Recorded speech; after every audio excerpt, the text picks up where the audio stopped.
Hi everyone. I thought that I would do some recording, some videos, etc.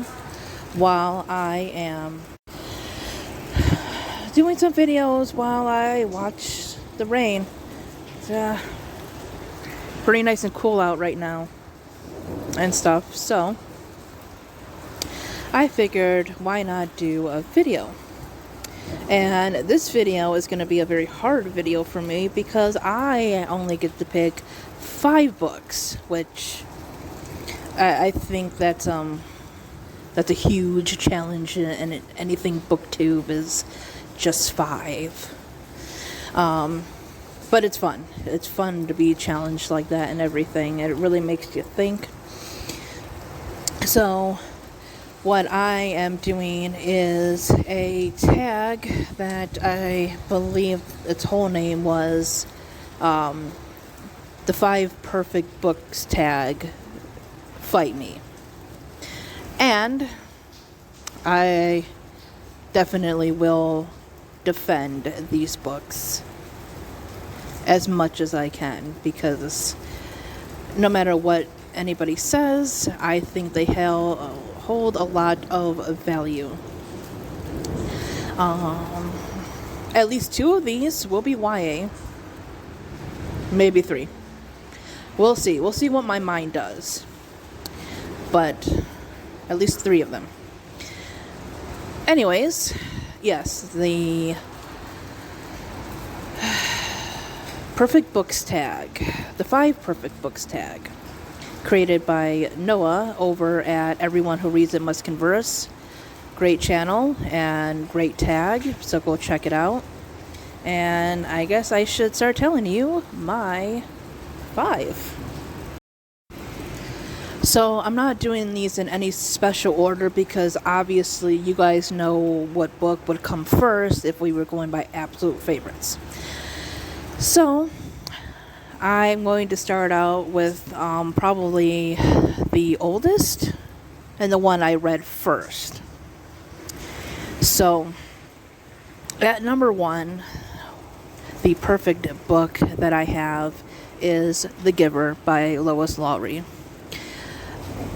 This book is, there's just so much that can be said. Oh, there's a lot that can be said about a lot of these books and everything. But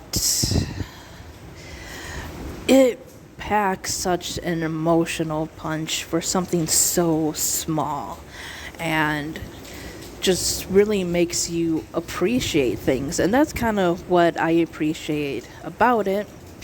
I want to say it's between middle grade and young adult. Probably more middle grade. And that's probably, a good age to start, learning about the realities of the world.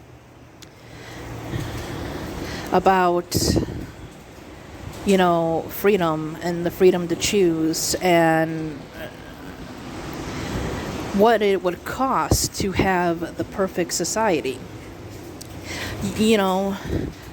I loved both Jonas and the Giver as characters. I thought they were well written. I thought everyone in the book was, well written. The world was very interesting.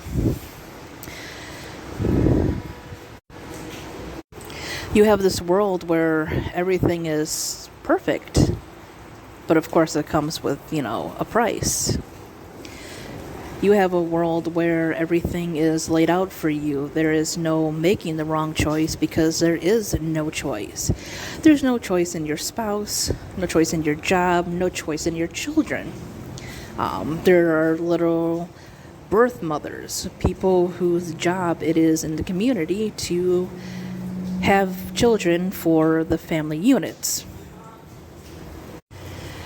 And then you have Jonas, with the help of the Giver, who discovers, the memories of the past and discovers things like sunshine and snow and love and grandparents. And it's just a book that makes me emotional when I read it every time, because there's there is no way to ever be perfect, and that's okay. There is beauty in choices. There is beauty in making choices. Freedom. Freedom to enjoy things that life has to offer. Yes, there is sorrow and sadness and pain, but that can sometimes make you appreciate the good things. And I mean, if you haven't read this book, it's so short. You can read it in a day, and it just really makes you, appreciate and value the freedom that we have, not only in this country, but just as human beings in general. And what it would take, it would take everything that, we are, and everything that makes us human to achieve a perfect world. So yeah, if you haven't read The Giver, it's so short. It would take you a day, and I highly recommend it.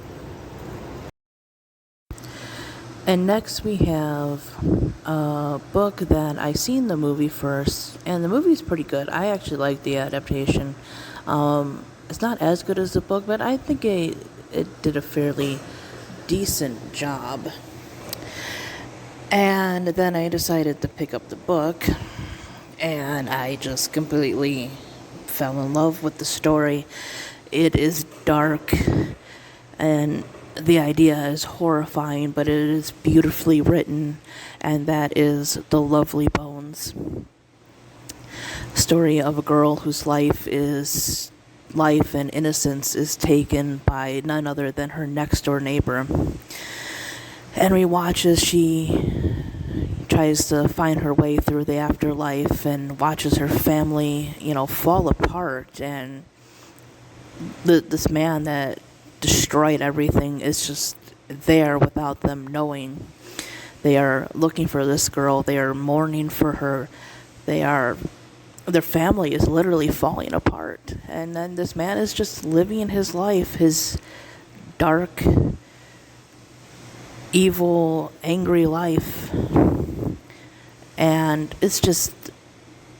I just love the prose. I love the opening sentence. It grips you from the time you open the book. The first sentence just pulls you in and just really makes you feel for this character. And yeah, it's beautifully written. I know a lot of people don't like it. They say it's kind of slow, but I absolutely loved it. It's been one of my favorites for a very long time. It's beautifully written. It's deep. It's dark. It's emotional. One of the best. The next book should come as absolutely no surprise, and that is Suzanne Collins' The Hunger Games. Yes, this book does have similarities to other books, and it does even have tropes. But what I loved about this book and what I thought made it perfect was her twist on these stories, on these tropes. I thought the world was clever. I thought the idea of the 13 districts and each having an industry was interesting. I loved the fact that we got a realistic protagonist that lives a life of struggling, not someone that, grew up in a nice suburban area, has money and discovers they're the chosen one. Not that there's anything wrong with any of those things, but it was nice to see somebody that had to actually struggle. You have these horrible games, and that's really kind of just the backdrop of everything. This character, she has to survive every day being both mother and father, to her sister, dealing with a mother with depression after losing her husband while he was supporting their family and working for this horrible government. And I just really like the take on, the absent parent. It wasn't like they let their kid go off somewhere and just be with this guy. It was that this mother actually had depression over something horrible that happened. And then you have this girl who has to go out and risk her life, basically, to provide for the family. And I just like the take on how prejudice can exist on so many sides and everything. You have people of Katniss's district who are, obviously prejudiced against the elite that doesn't have to participate in the Hunger Games, people who watch these for sport and believe it is good for their country. And then, of course, you have the ignorant people of the Capitol. One of my favorite lines is when the escort tells her and Peeta that, she's trying to find angles to get them sponsors and everything, and one of them is how they overcame the barbarism of their district. This is a woman who watches children fight to the death, but because they are poor, basically their people are barbarians. And I just love the, metaphors and the symbolism. And I loved it the first time I read it. And there were so many things, not until I watched other reviews, that I didn't notice. So many things that went over my head, like District 11 and its connection to American slavery, or I guess you would call it basic racism or colorism in District 12. It's just so clever for a YA dystopian. I love the names. I thought the idea that the elite, had more Roman-esque names, especially with the way the Hunger Games are. And then you had people in the poorer districts who have like plant names or old-fashioned names, or people in the higher districts who have names like Glimmer or Marvel, stuff like that. And it's just, it really makes you think and everything. It's a fantastic book. I think it's a fantastic start to a series.